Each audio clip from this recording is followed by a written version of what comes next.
Hello and welcome to another edition of Mailbag.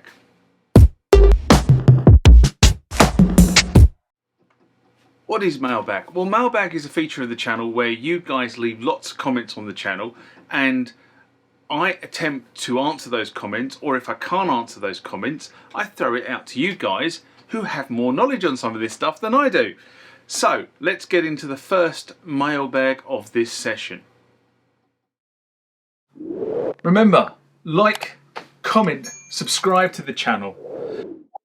Go over to Instagram and follow me there. Go over to Facebook, follow me there. That's where the normal notices are. And consider becoming a Patreon.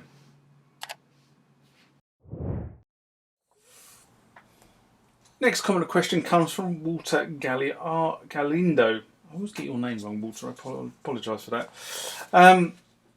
And this was in response to the S-50 refitting the powerboard restoration, part 10. Yeah, there's the S-50 keyboard in pieces again. And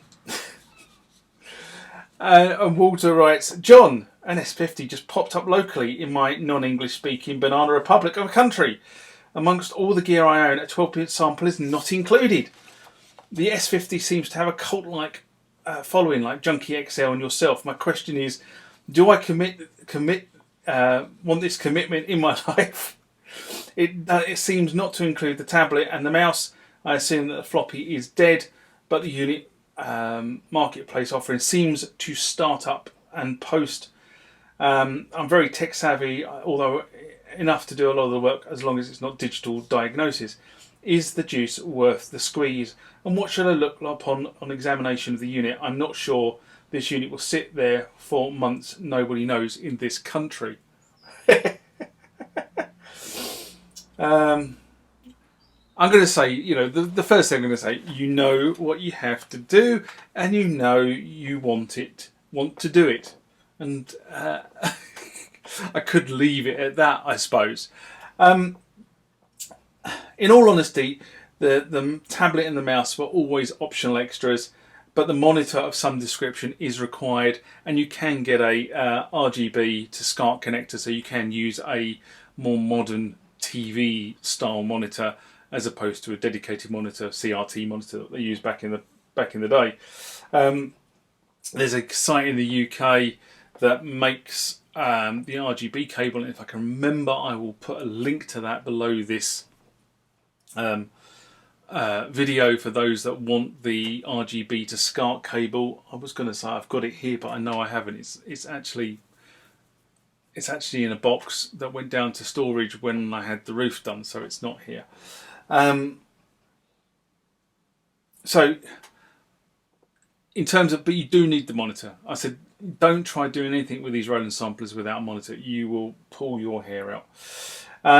Now, as long as the boards are in good working order, you can get new disk drives relatively easily, and you can run the keyboard in MIDI if required. I mean, that was always my other option if I couldn't get this keyboard repaired.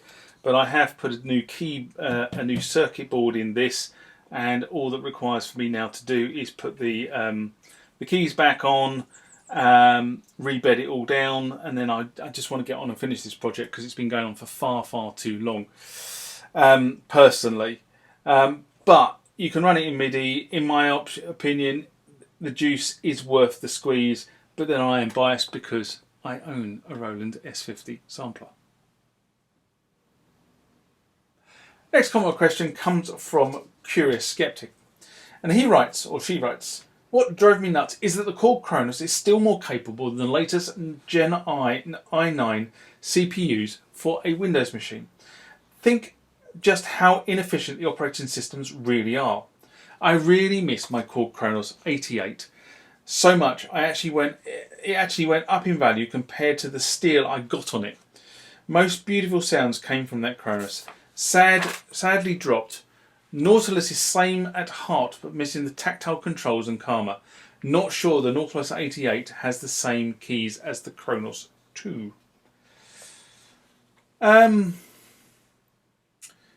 It's generally acknowledged, I think, that the Kronos, after 10 years, needed updating. It was getting a little bit long in the tooth. But the way the Kronos operating system used resources still meant that, from an audio perspective, it could compete with more modern synthesizers and possibly more powerful synthesizers and workstations. I, like many others, saw the Nautilus as a backward step. It removed features that many users liked, and it didn't upgrade the synth architecture from 32-bit to 64. The 76 and 61 note got a new keyboard action, but the 88 remained the same keyboard action as the original Kronos 2.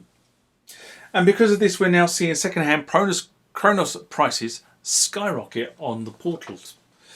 I said to creep up. I actually have seen them really leap up in recent months. Some of these prices as well are over the cost of a Kronos when new. And as you quite rightly point out, there's been no communication from Korg about really what comes next. Well, we know that the AT